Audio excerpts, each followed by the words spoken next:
Jack and Alex are here. If you have a question, please raise your hand, state your name and affiliation before asking your question.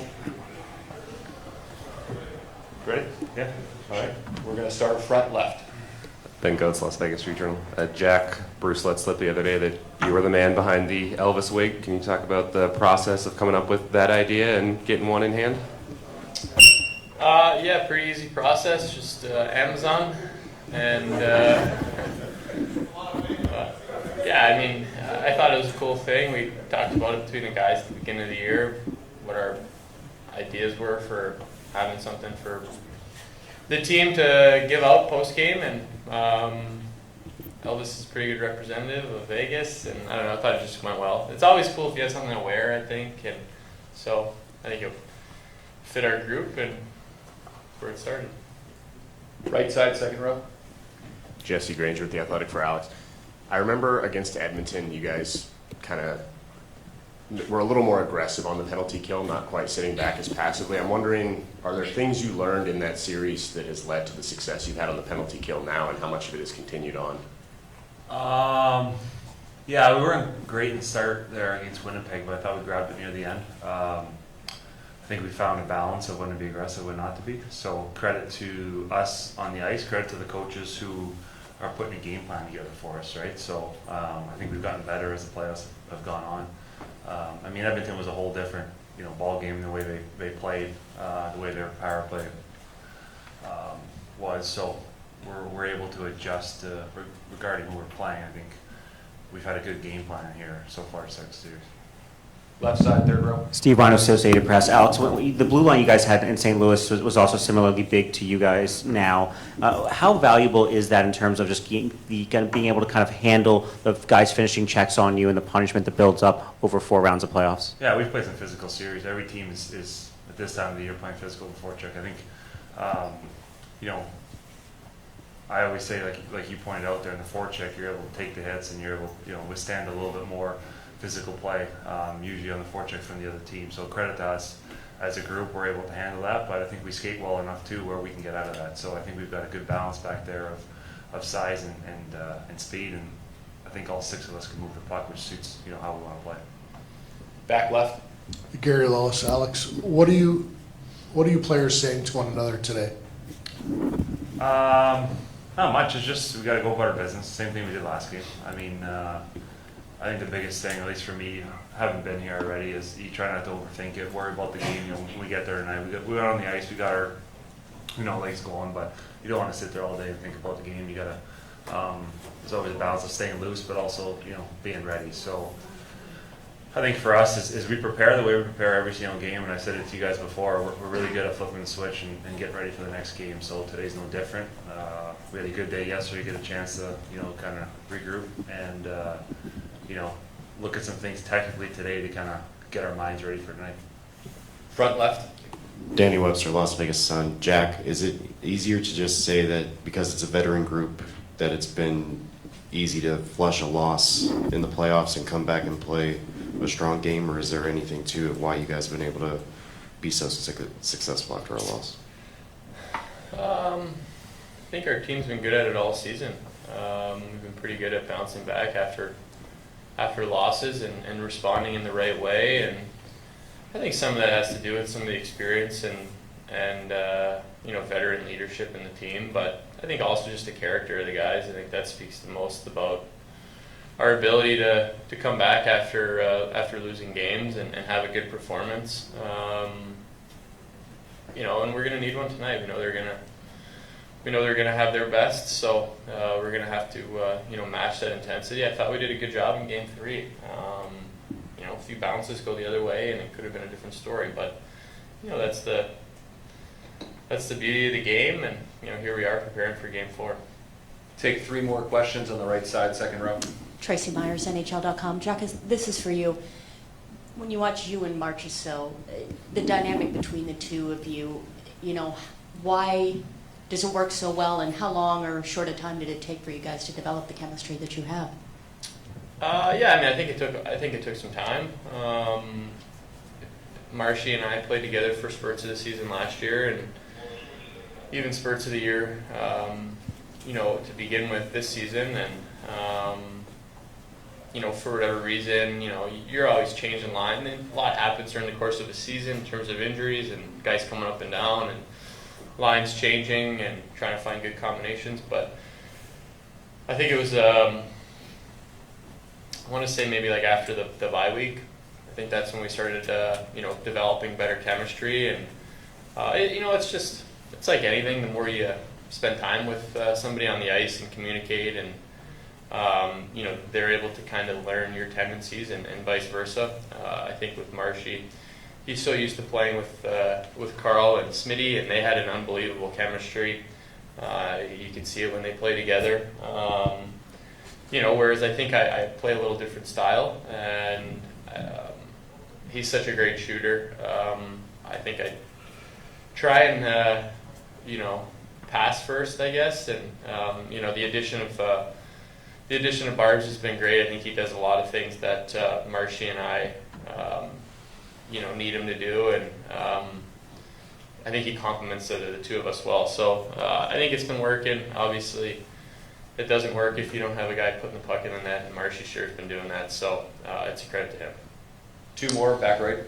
Jack, I believe when the guy to your left was playing in the Stanley Cup Final in 2019, you were at one of those games in Boston. Is that correct? So when you were there, were you at all thinking like, do you remember at all thinking like, man, this would be really cool if I get this chance? What were you thinking at that moment, and kind of has it lived up to what your expectations were? I think every player's dream is to play in the Stanley Cup Final and have an opportunity to win, and I was no different there that time. I just went to the game. I had a few friends on both teams, and it's an opportunity to watch a hockey game. I thought it was a good opportunity to go to the game with my dad. I think he wanted to go. I just think it was really close to either Father's Day or whatever. It was a great experience. Really cool. I think when you're sitting there watching as a player, you want to be in that situation. So I think you have a lot of questions in your head when you're sitting there watching it. What it would be like to be there.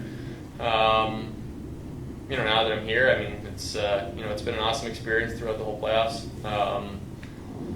It's been a lot of fun, and I think everybody in the room and everyone's families. I think that's what makes it so special, just being around them every day and getting to enjoy it with the people that you love. Last question, front left. Neil McHale, NHL.com International. Questions for Jack. The PK's been so successful in the first 3 games of this series here. As a player who doesn't, play on it a ton, when you guys have, when you're watching from the bench and they have a big block shot or back-to-back kills, how much momentum do you get from that? And then for someone who might go on the ice for the next shift, how much of that can you carry into that shift? Yeah, I think it's huge. Our PK's been it's been a huge part of our game here, and I give those guys a ton of credit. Obviously, I'm not front and center like the guy to the left of me on it every time we take a penalty, but I think you can get a lot of momentum looking at it the opposite way. Sometimes when you have a power play and you feel the other team can build momentum on their penalty kill if your power play is not good. So I feel like as a group, we've done a really good job of building momentum from our penalty kill, and it's a credit to the guys that go out there, and it's also a credit to our coaching staff. So we're going to need it to be good again tonight. Thank you for your time, guys.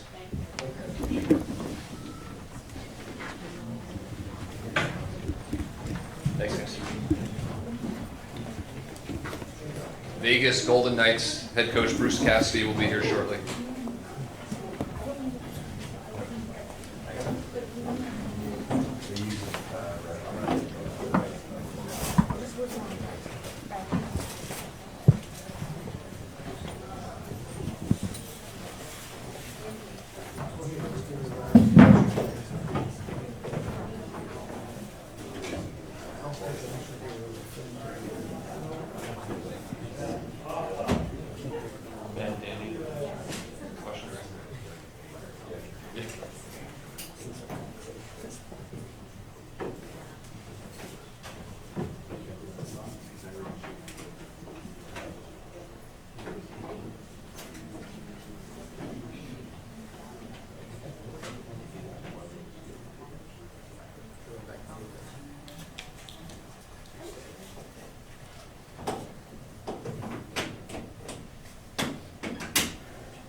Vegas Golden Knights, we have head coach Bruce Cassidy. Please raise your hand if you have a question.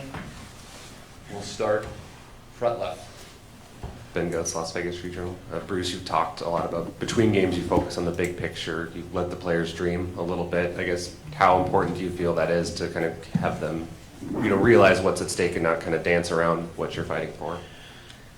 I mean, I guess it's up to the individual how much they want to talk about what they're thinking of, right? And we all acutely aware of what we're playing for, and I don't think it's a bad thing to feel like they need to discuss it.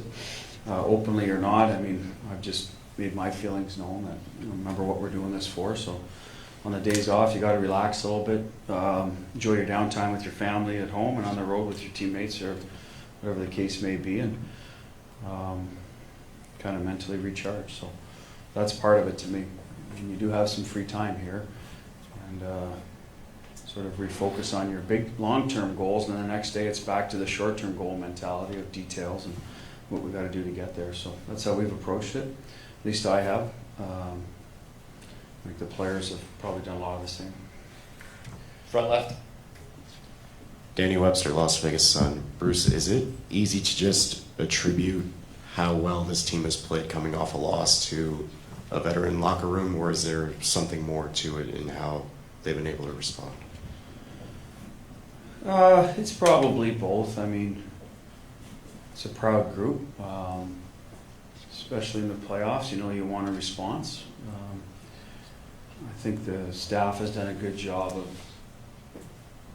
attacking areas where we can improve without completely changing what we do. It's always about, hey, this is how we got here, this is how we want to play. So maybe it's more reminders against certain types of forechecks or D-zone coverages, etc. And then you make a few tweaks to special teams. That's pretty normal, I think. I think it's because we're a good team. We want to get back in the win column. You guys know what's at stake. So I think it's as simple as that, personally. It didn't happen in Game 5 in Dallas at home for whatever reason, so we're certainly not immune to taking some time to find our game. But I think in general we've been really good with that. And like I said, it's probably a common goal and a veteran group that knows what's at stake. Back right. Greg Wyshynski, ESPN. Bruce, with over 30 block shots in the previous game, do you look at that as a positive, or as a coach, do you look at it as, okay, they also had over 70 shot attempts on us, and that's something we have to take Yeah, the shot attempts to me is an interesting analytic, because there's teams that just pound the puck from anywhere, and there's other teams that play for maybe a better look, right, for high percentage shots. So I think we fall more into the latter, and I think Florida's in the former. And I see it with Carolina's, Calgary's. We've got certain teams we play against. We know what's coming, so we cover to the front of the net. And that's what happens. A lot of these do get blocked if we're sort of on our toes and know that what's coming maybe before it actually arrives, right? And so there are tendencies, and we look at those, and then just like teams will look at our tendencies. And I think they have some lines that want to make a little triangle play near the front of the net too. So it's not always pounded, but at the end of the day, shot attempts matter. Obviously, it means they're getting, to me it's more they're getting to the loose pucks, probably winning their races to get second and third attempts, more so than maybe the act of us not doing whatever we have to do to, I guess, prevent the first one. But it's more about the way we play. We protect their interior first, so there's going to be shot attempts from the outside. We just, what can we do to get the rebound or rebound better, or just getting your question a block or save, whatnot, so the goalie can see it. So there's a little bit of that.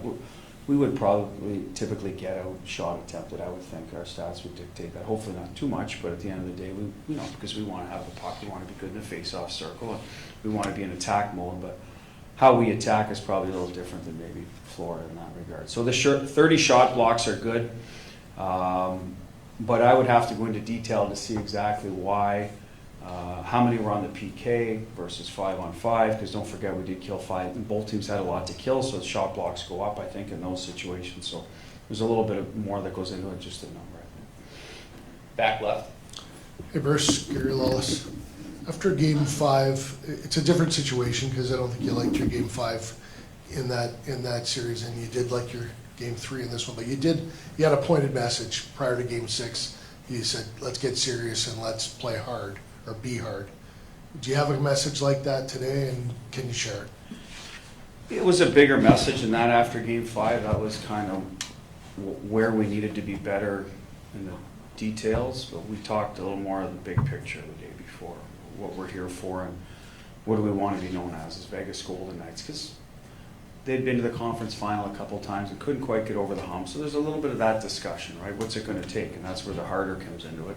We're over that hump. Now we're the final hump. So I don't know that, this is a veteran group that's one that they need to be sort of reminded what at stake. That's all that was. And it's to get their focus maybe on something else. You've lost a couple games, and sometimes as a coach you got to go different directions on how to get your group's attention, and that was what we did that night.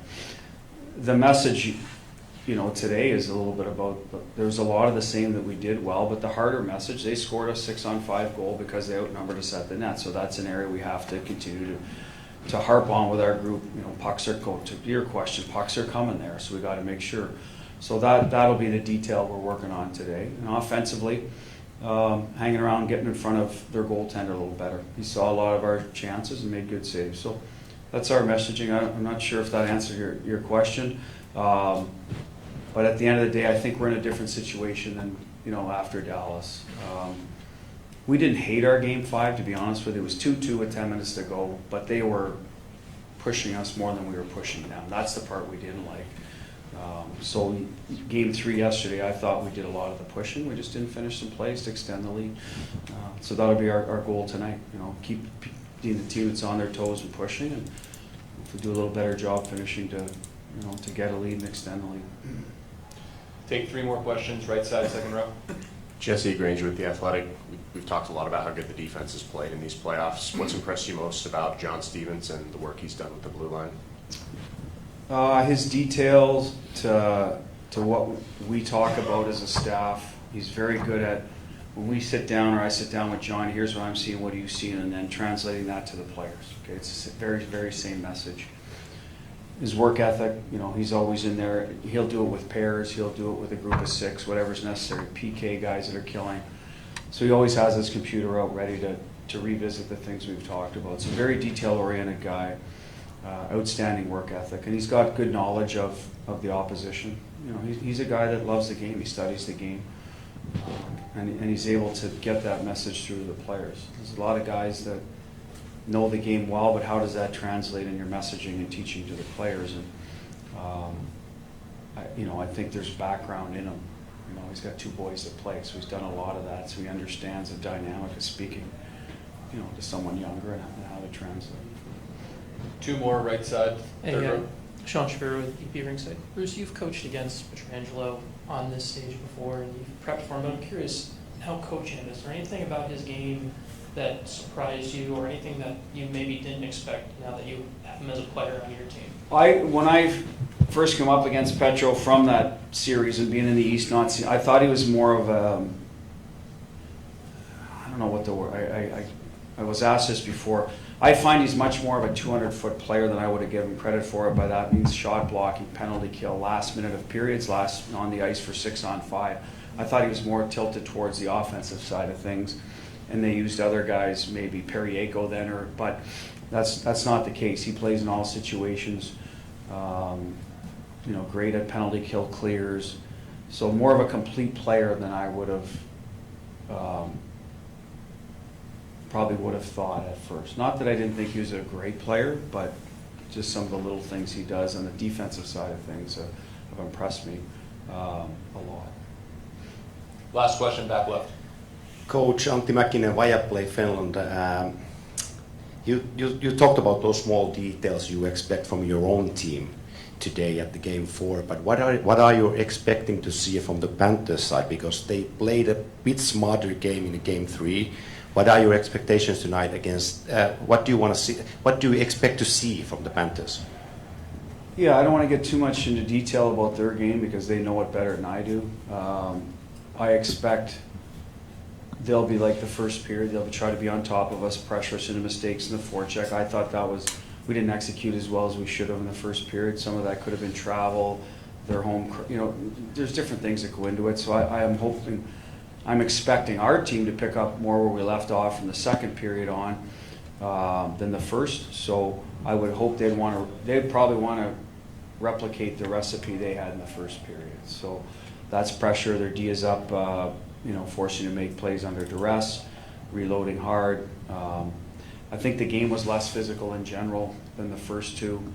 Yet I still think there was lots of good hard body checks. It was just different type of physical up there. I thought it was more of an undisciplined sort of game up in Vegas than it was the other night. Even though there was lots of penalties, there were more stick fouls on both teams and less unnecessary stuff. That's how I saw it. So I expect they'll want to build off their game one. I expect they'll try to make a few tweaks to their power play. They haven't been successful yet. They've been close, so we have to be mindful of that as well. Thank you for your time, Coach.